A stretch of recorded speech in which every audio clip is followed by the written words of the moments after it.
In the sage-swept hills of Montana, 1884, a cowboy named Jonah lived with more ghosts than neighbors. His wife was gone, the table cold, and silence had settled like dust on the porch. Then one sundown, a woman knocked. Clarabelle, widow travel-worn with a little girl and a cast-iron pot. "I heard you need a cook," she said. He didn't speak, just stepped aside. But peace don't last long in Ridge Hollow. A lawyer comes sniffing for the girl. Not for love, but for land. As shadows gather, Jonah doesn't draw his gun. He draws up the law. Can 3 hearts and an old cookbook write something strong enough to call home? The wind ran cold through Ridge Hollow that evening, curling like a stray dog around the porch posts of Jonah Callahan's ranch house. The shutters creaked in rhythm with the pine trees, and the chimney smoke dragged sideways, smelling faintly of ash and sage. Inside, Jonah sat alone at the long pine table, eating beans from the skillet. The chair across from him, untouched, hadn't been used in 3 winters. Then came the knock. 3 firm taps, not hesitant but not bold either, like someone too tired to be afraid. Jonah pushed back his chair and stood slowly. His joints complained, but he didn't rush. Folks didn't come this far up the ridge without a reason, and rarely with good news. He opened the door with the same silence he'd lived in for years. A woman stood there. Her coat was thin-patched at the elbows, and the little girl beside her wore boots that didn't match and a bonnet too big for her small face. The woman's hands gripped the handle of a cast-iron pot, and a worn leather-bound book peeked from her satchel. Her eyes tired, cautious, searched his face before she spoke. "I heard you need a cook," she said. Jonah didn't answer. He just looked at them both, dust on their boots, red in their cheeks from the wind, the girl clinging to her mother's skirt, and then stepped aside. Clarabelle didn't smile. She simply nodded once and walked in like someone who had nowhere else to go. The girl Daisy followed, dragging one boot with a limp. Jonah noticed but didn't ask. He closed the door behind them. The cabin warmed quickly with the fire, but the silence stayed cool. Clarabelle set the pot on the stove like it belonged there. Then she turned, voice soft. "I don't need charity. I can work. My mother taught me to cook for 12 with nothing but bones and cornmeal." Jonah gave a single nod. "There's beans on the stove, if you're hungry." Clarabelle glanced at Daisy, then back at him. "She hasn't eaten since mid-morning." He pulled 2 tin plates from the cupboard, slid them toward her, then stepped back. No more words were needed.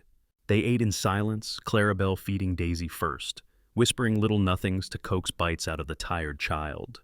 Jonah watched the fire. It felt strange having voices in the cabin again.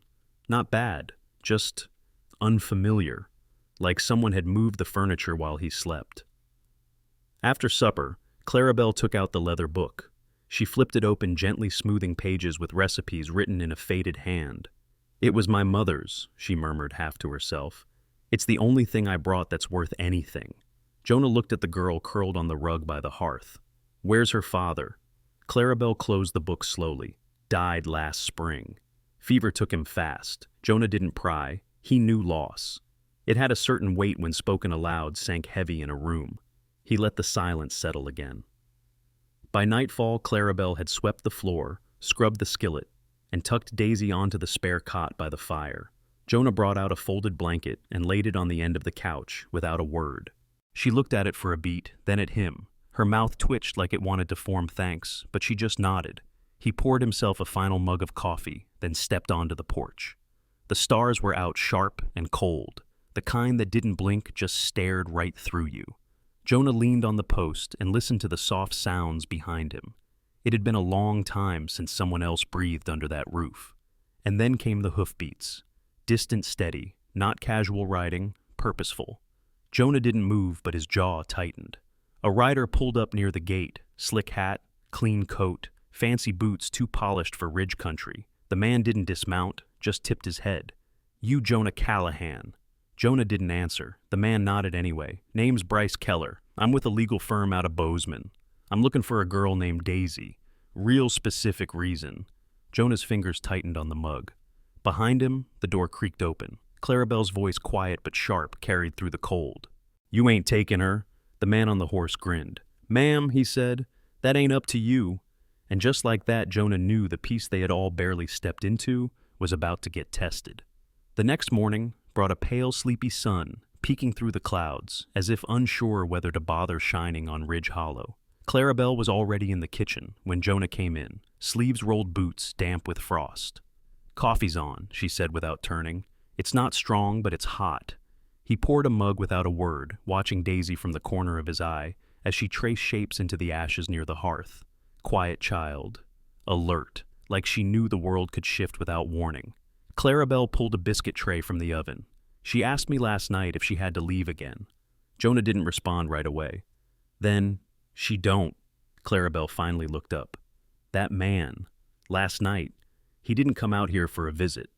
"No," Jonah said. "He didn't." After breakfast, he saddled up and rode into Ridge Hollow proper. The town sat low in the valley, snug between pine-covered ridges and a muddy creek that had carved out Main Street like it was in a hurry. Jonah rode with his usual silence, boots firm in the stirrups, brim low over his eyes. At the general store, folks nodded polite. They always did, though nobody said much since Emma died. Jonah didn't ask favors and didn't give opinions. Most liked it that way. But today he tied his horse outside the circuit judge's office. Judge Horace Kinley had been retired 5 years, but his office still smelled like ink and pipe smoke. He wore spectacles crooked on his nose and kept a law book open more out of habit than use. "Jonah Callahan," the judge muttered as Jonah stepped in. "Ain't seen you in a legal sense since the property boundary dispute with your neighbor over that drunk bull." Jonah didn't smile. "Need to ask about guardianship." Kinley sat up straighter. "Who's a girl? Not mine by blood. Her kin's coming for her, the kind that wears shine on his boots and stink in his pockets." "Name?" Kinley asked, reaching for a pencil. "Daisy. Her mother's Clarabelle. Widow. Husband passed last spring." "Is she living with you?" Jonah hesitated. "In the house, for now." Kinley narrowed his eyes. "You kin to the mother, no, but she's good to that girl. Steady, real steady." Kinley scribbled something.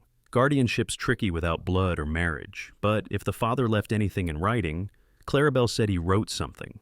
Might be packed up with her things." "Bring it," Kinley said, "and find someone who's seen her care for the girl. Testimony helps. You want to make this stick, you'll need signatures and heart." Jonah tipped his hat and left. Back at the ranch, Clarabelle was hanging laundry, sleeves rolled, hair pinned up, Daisy helping with the clothespins. "Do you still have anything your husband wrote down?" Jonah asked as he dismounted. Clarabelle looked puzzled, then nodded. "He kept an old tin box. Used to keep receipts and notes in it. They found it that evening, rusted and tucked inside a cloth sack. Inside, receipts for corn, a school flyer, and at the bottom a folded page in her husband's hand. It read, 'If anything happens to me, let Clarabelle raise Daisy, or any protector of sound standing. This is my wish.'" Jonah ran a finger across the words. Might just be enough. That night, the ranch hands returned late from the pasture, tired, muddy, but mouths full of surprise. "Ma'am," one of them said to Clarabelle, "did you put lemon in that pie?" She nodded. "Wasn't sure the tree would give me much, but I tried. Best thing I've eaten since my mama's last Thanksgiving."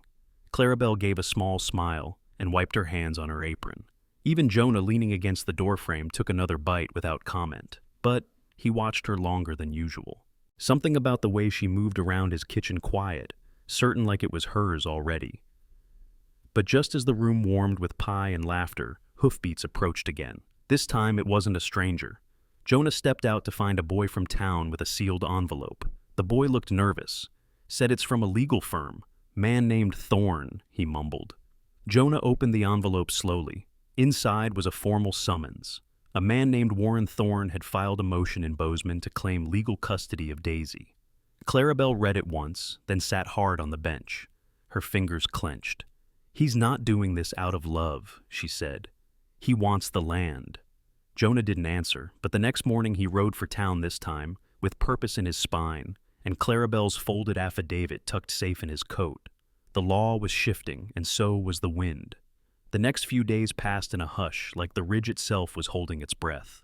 Jonah didn't say much, not that he ever had, but now even his usual grunts felt like loaded words. Clarabelle moved around the kitchen like she was trying not to break the quiet, and Daisy stuck close to her skirts, asking fewer questions, watching everything. Every morning Jonah left early and came back late. His horse's hooves dull on the frostbitten earth. He always had something in his saddlebag, a ledger, a bundle of mail once, even a folded copy of an 1879 land arbitration case, already yellow at the corners. The man who hadn't set foot inside a courthouse in 5 years was now practically living in the shadows of its records. But what they needed wasn't in a book. They needed a name, a word, a sentence that would hold up in a judge's mind the way a fence post holds up barbed wire.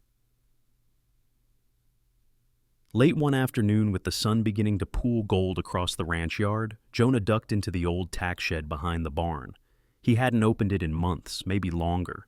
Dust swirled in the slanting light. Boxes lined the back wall, rusted and damp-smelling, stacked with decades of paperwork. Ranch bills, veterinary notes, his late wife's school books, even a copy of their wedding certificate crumpled but clean. He knelt beside a tin box marked Lamont Land, 1857-1881. Lamont was Clarabelle's husband's family name. She'd mentioned it once just before sleep took her on the couch, saying how her mother-in-law used to log every calf born on their property, kept better records than the county clerk, she'd whispered. Inside the box were land surveys, folded maps, even an old newspaper clipping about the Lamont family's early homestead. And buried in the bottom, beneath a rolled deed and dried ink bottle, was a folded note sealed with wax. Jonah cracked it open carefully. The parchment had yellowed, but the ink was firm. If I pass before Daisy comes of age, let her be raised by Clarabelle, or if I fall by any protector of standing and moral character. She's the best thing I've done. Let her be raised by love, not led by greed. Signed, Thomas Lamont. No notary stamp, but the handwriting matched the other documents. And the phrasing protector of standing echoed the earlier note from Clarabelle's tin box. Jonah tucked it gently into his coat pocket and closed the box like a man handling memory. He rode out the next morning, at first light, heading for the courthouse in Carver Junction, 2 ridges over and 3 hours by steady horse. He didn't stop at the mercantile or the feed store. He didn't talk to the postmaster, just rode straight to the courthouse steps, dismounted, and walked inside like he belonged there. The clerk, a squat man with ink-stained cuffs and a habit of clearing his throat, before every sentence eyed Jonah warily, filing something he asked. Jonah placed the papers on the counter with quiet care. Guardianship motion, for a minor, includes affidavit and last known wishes of the father. The clerk adjusted his glasses. You're not kin. No, sir. But I've been called worse and stood up straighter. The clerk snorted, then started flipping pages. Gonna need a hearing. Circuit judge rides in 2 weeks from Tuesday. Jonah nodded. File it anyway, and stamp it now. The clerk hesitated. You expecting trouble? Jonah's eyes didn't flinch. I'm preparing for it. Back at Ridge Hollow, Clarabelle was stringing beans for drying. When he returned, she didn't ask if it went well. She just poured him coffee and handed him a plate with hot cornmeal cakes and a thin slice of ham. I saw a fox by the hen house today, she said as they sat. Didn't take anything. Just looked in like he was checking prices. Jonah cracked a dry smile. Fox, with a watch on his wrist, showed up at the courthouse this morning. Clarabelle's hand paused mid-reach. Warren Jonah nodded. He'll be here before long. Later that evening, as stars blinked out across the hollow, Daisy curled in Jonah's old chair with her mother's cookbook balanced on her knees. She traced her finger along a smudged recipe for buttermilk pie and whispered, Mama, do you think this place could be ours someday? Clarabelle looked up, her voice barely a breath. It already is. And across the room, Jonah, quiet as a dusk shadow, didn't say a word. But he believed her. The Ridge Hollow church picnic came with blue sky and wind-tossed hymns, fried chicken and children racing between tree trunks. Long tables stretched across the meadow behind the chapel, covered in red-checked cloths, sun-warmed pies, and sweating pitchers of lemonade. It was the kind of gathering where folks nodded at each other between bites, and nobody asked too many questions unless they truly meant to help. Clarabelle had spent the morning baking 2 lemon pies and 1 gooseberry, all from the tattered pages of her mother's cookbook. She wore her hair pinned with care, her sleeves rolled to the elbows, and a soft smile that hadn't quite settled into confidence.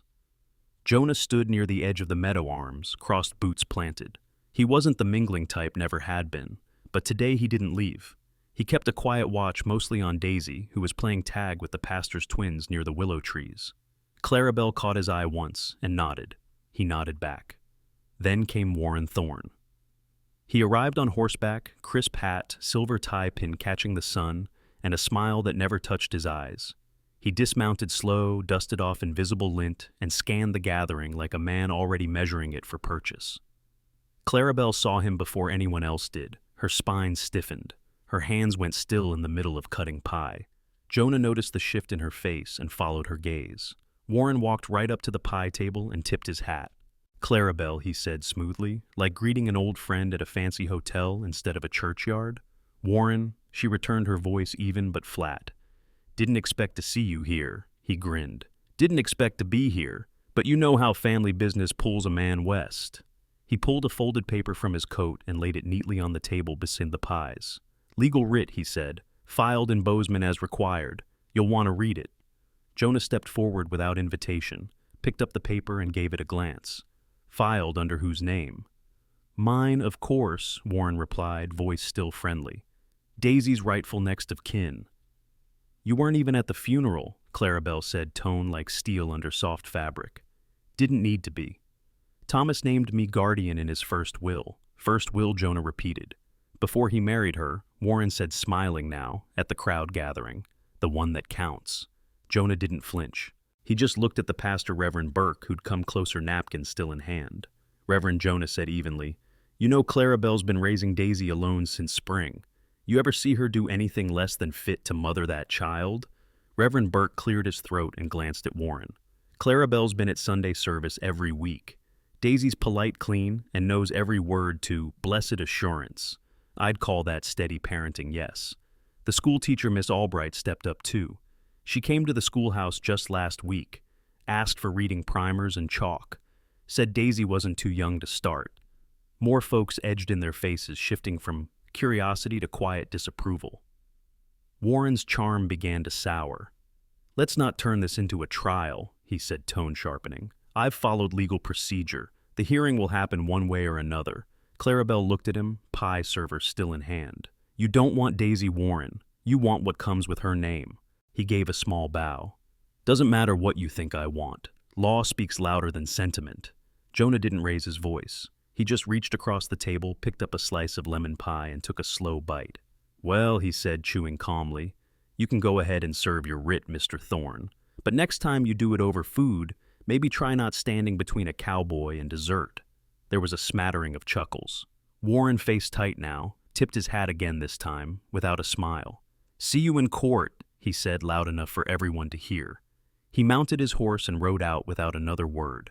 As the crowd slowly turned back to their pies and games, Clarabelle looked at Jonah. "You think we've made things worse?" Jonah wiped a bit of lemon filling from his thumb. "Maybe, but now everyone's watching, and for the first time that felt like protection." By the time the first rooster crowed, Jonah was already saddled up. He rode with Clarabelle behind him, the affidavit and Thomas Lamont's note folded flat in her satchel, wrapped in wax paper and bound with twine. Daisy had stayed behind with Mary Lowell, the ranch forewoman's wife, who agreed without hesitation. "She'll help me churn," Mary said, brushing Daisy's hair back and tying her bonnet snug. "And if she cries, I'll tell her to save it for joy later." The courthouse in Carver Junction sat squat and brick-faced with a fresh coat of paint that hadn't fully dried. They arrived just as the clerk was unlocking the front door. Clarabelle clutched the satchel tighter. "You sure this is the right time?" Jonah nodded. "Best time. Early means fewer eyes, and Warren's kind don't usually rise before the second cup." They stepped inside. The clerk, same man with the ink-smudged sleeves, looked up, eyebrows lifting in recognition. "You again," he said. "Got your affidavit?" Clarabelle stepped forward. "2 documents, both signed by my husband. One names me. The other leaves care to any protector of standing." The clerk slid his glasses on. "That'll do. I'll stamp these and file them under emergency petition." Jonah leaned in slightly. "What's the window? 10 working days. After that, it's up to the circuit judge." He paused, voice dropping lower. "Mr. Thorne's motion's already on the docket. You'll be going toe-to-toe." Clarabelle didn't flinch. "Then we'll stand straight." They signed what was needed, nodded thanks, and stepped back into the chill morning light. The courthouse bell rang the hour behind them, 8 sharp, and the frost was already giving way to mud. The ride home was quiet until Clarabelle asked, "Do you think any of this matters to men like Warren?" Jonah shook his head once. "Men like him don't see people, just leverage. But judges do see proof, and we've got that now." They arrived back at the ranch just before noon and found the chicken coop smoldering. Clarabelle leapt from the horse. Smoke curled through broken planks. Feathers drifted like ash. One hen limped through the yard, dazed. Mary ran out from the side door. I tried to get water on it soon as I saw the smoke, but whoever did it, they were fast. Left the gate wide open. Jonah's eyes swept the damage. The fencing on the south pasture had been slashed too. Clean, like someone knew which stretch controlled the cattle flow. Clarabelle's jaw clenched. He's not even waiting for the court. He's warning us, Jonah muttered. Trying to rattle you. Clarabelle looked down at the hen, then back up at him. I'm not rattled. I'm mad. That night, Jonah sat on the front porch with a shotgun laid across his lap, not out of show, but out of old habit. The fire inside crackled soft through the walls. The wind moved quieter than usual. Clarabelle came out with 2 mugs of coffee. She handed him one and sat beside him close but not touching. For a long while they didn't speak, just listened to the night, to the way the wind whispered things men couldn't say. Then softly her hand brushed his shoulder, a quiet touch, steady, like thanks. Jonah didn't turn, but his jaw softened just a little. Behind them, through the open window, Daisy's voice hummed low, a lullaby off-key but warm. She's strong, Clarabelle whispered. She gets that honest, Jonah replied. Then just as the moon rose past the ridge, a horse cried out in the distance. One short, high whinny. Then silence. Jonah didn't move, but his hand tightened slightly around the shotgun grip. Clarabelle noticed. Think they'll come again? He sipped the coffee. If they do, I'll be here. Clarabelle didn't say thank you. She didn't need to. In that silence, something settled like dust finding its place after a storm. The fight wasn't done, but they weren't facing it alone anymore. The next day dawned cold and mean, with a low ceiling of gray clouds that felt heavy enough to press against the hills. Jonah didn't much like the sky that morning, still too watchful. The chickens had been quiet all morning, and even the cattle moved uneasy along the far fence line. Clarabelle was inside, kneading biscuit dough sleeves dusted with flour, while Daisy read aloud from a primer near the hearth. Jonah sat at the table sharpening a dull fence tool eyes, flicking toward the window every few minutes. It came with a knock, not on the door, but the gate. 2 men rode up, one in a deputy's star, the other holding a rolled warrant, like it was the answer to a question no one asked. The deputy dismounted, slow face unreadable. You, Jonah Callahan, he asked, though the tone said he already knew. Jonah stood. I am. I've got a warrant here from Bozeman County. Charges of theft claim, says you moved unbranded cattle over district lines. Jonah didn't blink. That's a lie. The deputy gave a small nod. Likely is, but my job's not truth, it's transport. Clarabelle stepped outside, hands still covered in flour. This is Warren's doing. The deputy looked her way, almost apologetic. Ma'am, I don't pick the names. I just serve the orders. Jonah stepped down from the porch, unarmed coat buttoned tight. He turned to Clarabelle, held her gaze for a long moment. Don't let him near her, he said softly. Clarabelle's jaw clenched. He won't get close. The deputy gave Jonah time to mount his own horse, no cuffs, no parade, just quiet humiliation cloaked in protocol. They rode off slow, leaving the sound of Daisy's crying drifting into the cold air. In Carver Junction's jailhouse, Jonah was placed in a holding cell, barely wide enough for a cot and a bucket.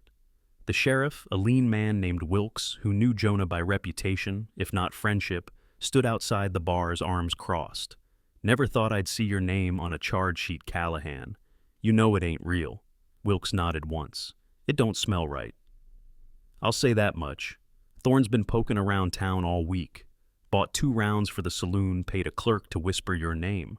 Next thing I know, a claim's filed about rustled cattle that never existed. Then dismiss it. Wilkes scratched his temple. I'd like to, but the paperwork came from a judge in Bozeman, higher up than I can wave off. There'll be a hearing. Maybe next week. Jonah leaned back against the wall, silent. Then he looked Wilkes dead in the eye. Don't let him near the girl.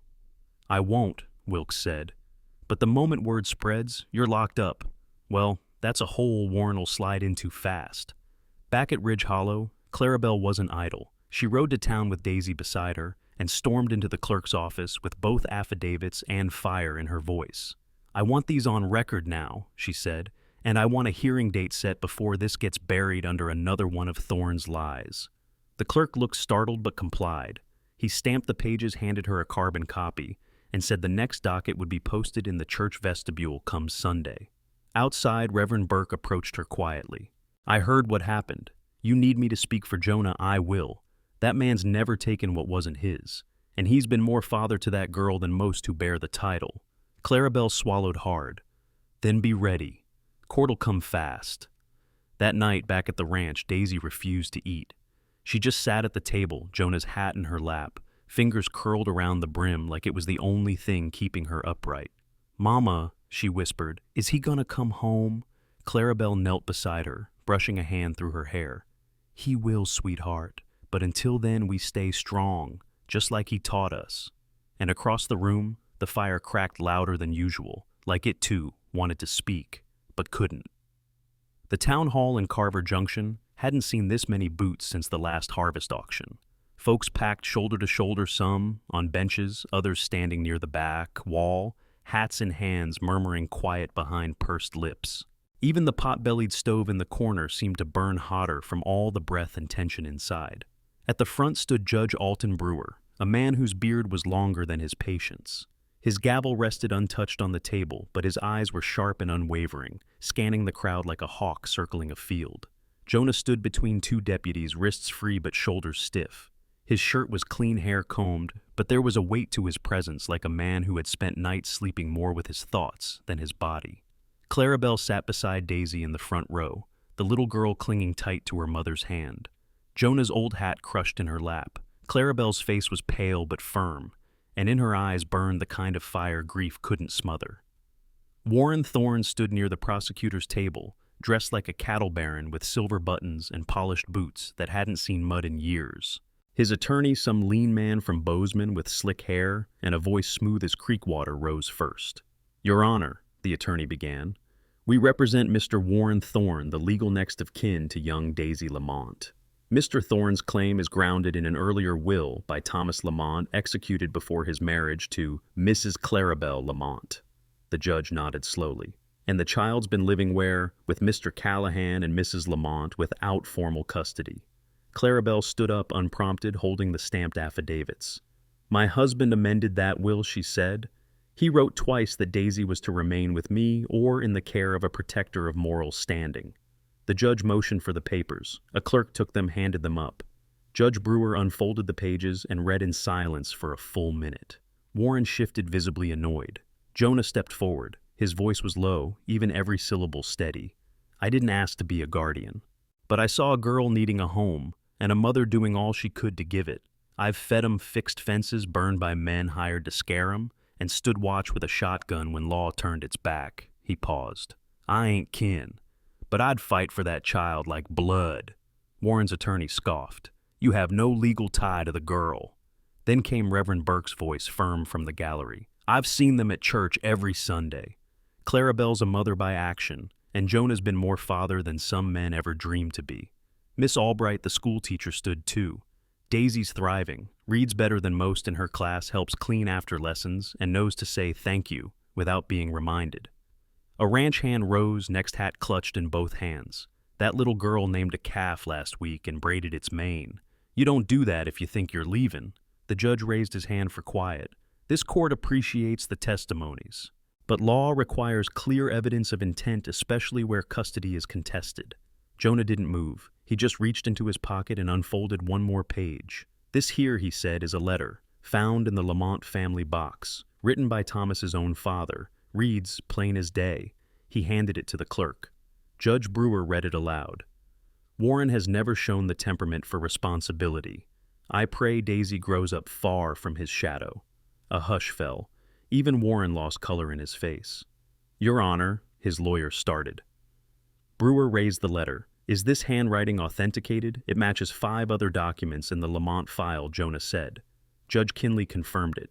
The gavel finally came down. "This court finds sufficient evidence that Clarabelle Lamont and Jonah Callahan have acted in Daisy Lamont's best interest. Custody remains with them." Warren Thorne's motion is denied. A murmur rose from the crowd, soft and proud, like a spring wind stirring dry leaves. Clarabelle let out a breath she didn't know she was holding, and Daisy, without prompting, let go of her mother's hand and ran straight into Jonah's arms.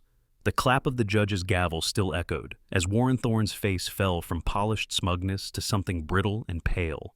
It wasn't just the loss, it was the way it happened. in front of a full house with a letter from his own father, unraveling every lie he'd built with slick words and fake documents. The courtroom doors swung open behind him, and Sheriff Wilkes entered with 2 deputies and a folded warrant in hand. "Warren Thorne," he announced, voice calm but loud enough to reach every corner. "You're under arrest for document forgery, fraud, and malicious tampering with court proceedings." Gasps rippled through the crowd. Warren took a step back. "This is ridiculous. That letter's not legal." Wilkes cut him off. "You bribed a clerk to backdate a guardianship claim, and we've got the wire receipts to prove it. You lied about Thomas Lamont's will, then filed charges against an innocent man to block the court. That ain't just ridiculous, it's criminal." Clarabelle stood arms around Daisy, her jaw tight with the kind of quiet resolve that had been forged in kitchens and cold winters. Jonah stepped forward, but not toward Warren. He placed a hand on Daisy's back, steady, protective. Warren looked to the crowd, desperate now. "You're all siding with a ranch hand and a widow over family?" Pastor Burke folded his arms. "Family's more than blood, Warren, and love's more than land." Miss Albright nodded. "Some men raise children, some just try to collect them."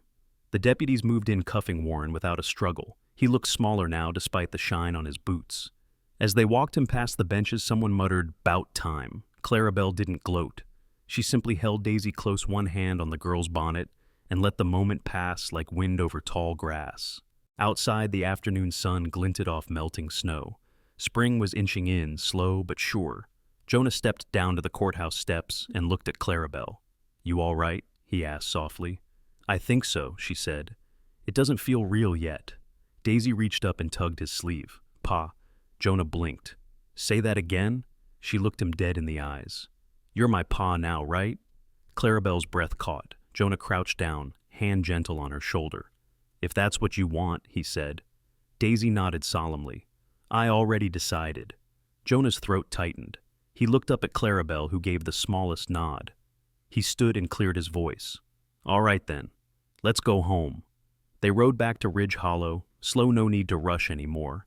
The wind was easier, the sky lighter, and even the fences looked straighter. When they passed the burned chicken coop, it no longer looked like a threat, just a memory they'd outlasted. Mary Lowell waved from the porch as they rode in. "I heard the whole town's buzzin'.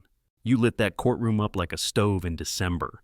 Jonah helped Daisy down from the saddle. "We just told the truth." "And about time someone listened," Mary said with a grin. "Come inside. I baked bread." That night after supper, the ranch hands gathered in the big room with mugs of coffee and leftover pie. They didn't say much, just nodded to Clarabelle like she'd always belonged there.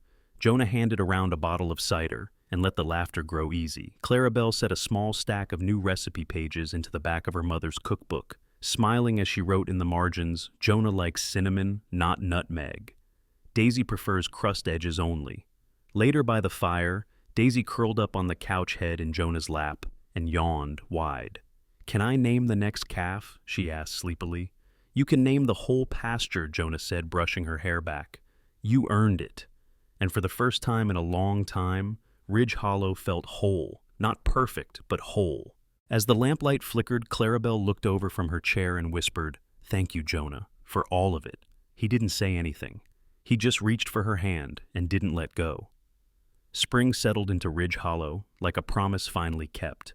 The air carried a gentler warmth now, and the fields stretched greener with each passing day. Wind moved easy over the hilltops, soft and familiar, like it had learned to stop holding its breath. Jonah stood by the south fence line early one morning, sleeves rolled, hammer swinging slow and steady. New rails gleamed in the light, the old ones stacked in a pile like past burdens he'd finally set down. He paused to wipe sweat from his brow just as he heard Daisy's laugh ring out across the pasture. She was chasing a colt, her colt. The filly had been born 2 weeks earlier, legs like broomsticks, coat the color of river mud, and a white spot on its nose shaped like a comma.